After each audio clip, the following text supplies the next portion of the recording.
All right, what's going on, everyone? Good morning or afternoon or middle of the night, depending on when you're watching this, I suppose. Wanted to come at you with, I've just been talking and dealing with a lot of questions about car coatings from customers.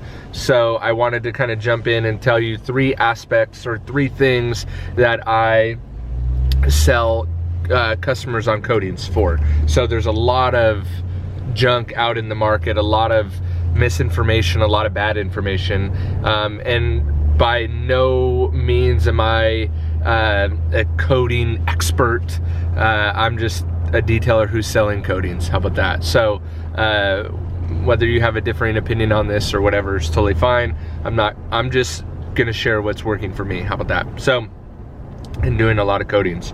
So because with coatings, it's a high ticket item, and so expectation is very high usually, and sometimes the expectation is unrealistic. So a lot of times what you have to do is actually manage the customer's expectations to make sure you're not setting yourself up for disaster.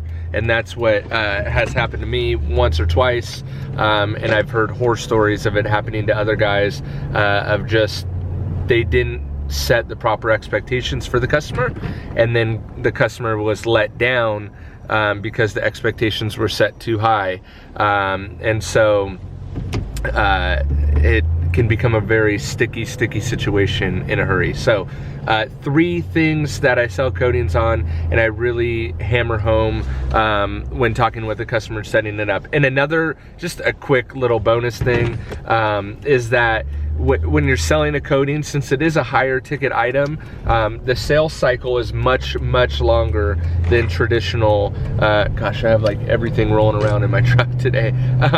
The sales cycle is much longer than a traditional detail is. So, you know, like what I'm used to is, you know, a customer approaching me because they want a detail, or calling me because they want a detail, and then booking the detail right away. A coating, most times, in my opinion, is much different.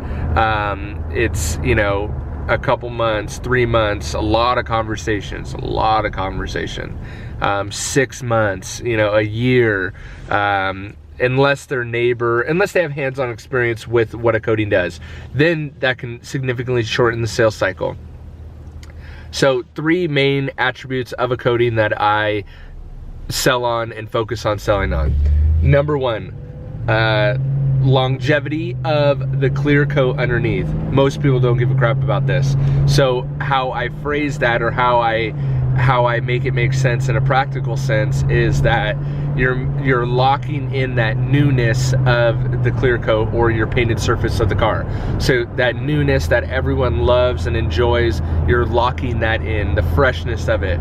Also, so that'd be number one, locking in the longevity of your car. So, you know, your paint's not gonna peel if you do nothing to it. And just kind of having that peace of mind that you've locked in that newness is kind of number one. Again, not a huge one, right? Number two, protection. So in part of locking in that longevity, you're adding protection to the paint to lock in that longevity, right? So they kind of go hand in hand. Now, people go, oh, what, so I don't need to wax my car?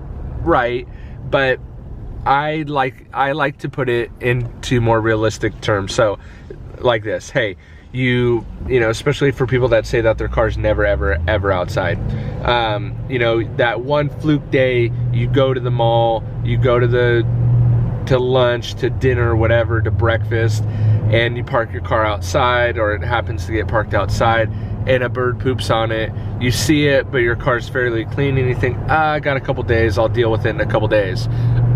Well, traditionally, when you have a wax or a sealant on your car and a bird poops on your car, it's gonna immediately etch through the wax or sealant protection that you have on it, and then immediately start working its way into your factory clear coat.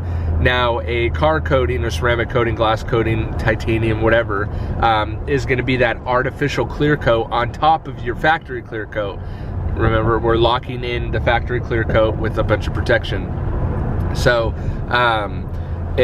in that sense, if you just have a wax or a sealant on your car and a bird poops on your car, it's gonna immediately start to etch into your factory clear coat, which is then gonna stain it, which then, in order to fix it, is gonna, in most cases when you wait too long, gonna need a repaint. Now you say, yeah, but that's gonna take a long time for it to actually etch through the paint, blah, blah, blah, blah. I've had customers that have told me the bird poop was on mere hours and it started to etch into the clear coat. So that is a huge selling point, because everyone has experience with the bird pooping on their car. Usually happens when cars are cleanest, and it can really etch through the clear coat fast.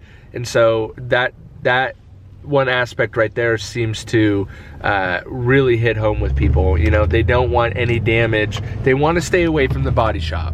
That's one thing I learned from the PDR industry, is people want to stay away from the body shop. So anything they can do to stay away from the body shop is good. So, you know, you're not going to have to repaint your car. Things aren't going to harm the surface of your car as much. Now, what you want to stay away from is your car's not going to scratch. You don't want to say that, because people don't think of micro marring or towel scratching as scratches. They think of someone keying their car, or they think of a rock chip, or they think of like the most severe damage, and coatings don't protect against that. So that would be number 2, would be protection. You don't have to wax your car. I see a lot of information out there that wax can actually harm the coating. That to me just sounds crazy. Why would it, if we're talking about an artificial clear coat or an aftermarket clear coat, why wouldn't you be able to wax it? If you want to go wax your car on a Saturday morning that's coated, go freaking knock your heart out. Knock it out. It's not going to take away from anything from the coating. And for the people that say that it's going to take away from the hydrophobic or hydrophilic properties of the coating, how? That doesn't make sense to me, because a wax or a sealant on top of a coating is you're still going to see the properties of that wax or sealant.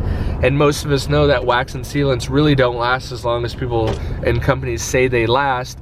So therefore it's going to be stripped sooner than you think, and then it's going to reveal the properties of the coating again. So if you want to wax or seal your car on top of a coating, go for it.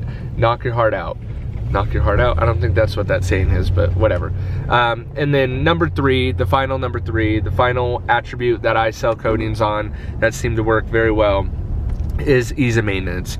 Everyone wants a shiny car. Not everyone can see micro marring and micro scratches and towel scratches in the car's paint. Not everyone can see that, but what everyone can see is dust and dirt. And so again, because ceramic coatings are still new, it being, you know, early 2018, they're still relatively new to the consumer market, becoming a lot more popular, but still relatively new for the consumer market.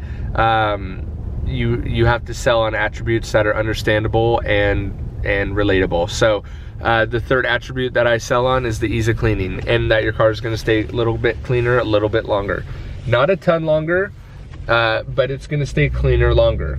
So it's going to stay cleaner longer and be easier to clean. That's where I was going. Ease of maintenance. So hi-oh. So easier to clean. When you clean it, it's going to be more enjoyable to clean, because the water is going to bead or sheet or whatever. But essentially it's going to be protected from the elements, the unknown, that you don't know what you may or may not come into. Locking in that protection, and then making it easy to clean when you do need to clean it. Another big one as kind of a bonus for rims, if you're looking at coating rims, especially on higher end cars that produce a high amount of brake dust. A high amount of brake dust left on the rims for a long period of time could lead to pitting, and pitting in rims is only fixable through getting new rims or resurfacing the rims, repowder coating them, whatever. Again, usually a trip to the body shop or a trip somewhere else that people don't want to go. So if you can keep people out of those places and sell the coatings on those features, that's how you're going to win at selling big job coatings, at least in my opinion, and I'm passing it on to you. Again, just a detailer who sells coatings, not claiming I'm an expert coating guru. In fact, I don't even like getting into the weeds about what makes up a coating. I'm just sharing what's working in reality. So if you stick and base your thesis for the coating around those 3 attributes, you're gonna sell a lot more coatings than if you start selling them on lies. So that's my advice. Don't sell a coating on a lie. Be careful of the marketing that's being put out there by a lot of coating manufacturers, and don't sell yourself to one coating brand, because then I see so many of these guys, and I've been screaming this from the rooftops from day one when I started talking about coatings, but these guys, these and gals, these companies that put a name of a coating brand above their own name is definitely setting yourself up for failure. Tie yourself into brands that you install, that you know, like, and trust, but never put their name above your name, because at the end of the day, you don't know what that brand is doing. You don't know what they're all about. You don't know what kind of marketing they may start or stop. That may be truthful or untruthful. And at the end of the day, when you coat a customer's car, they're not going to come crying to the manufacturer. They're going to come crying to you. So make sure that you set up your name with a good reputation, and do quality work always. That's been the whole basis of my whole business now, going on 10 years. So anyway, hope you guys enjoyed that. The 3 attributes of how to sell a ceramic coating to your customer. Catch you on the next one.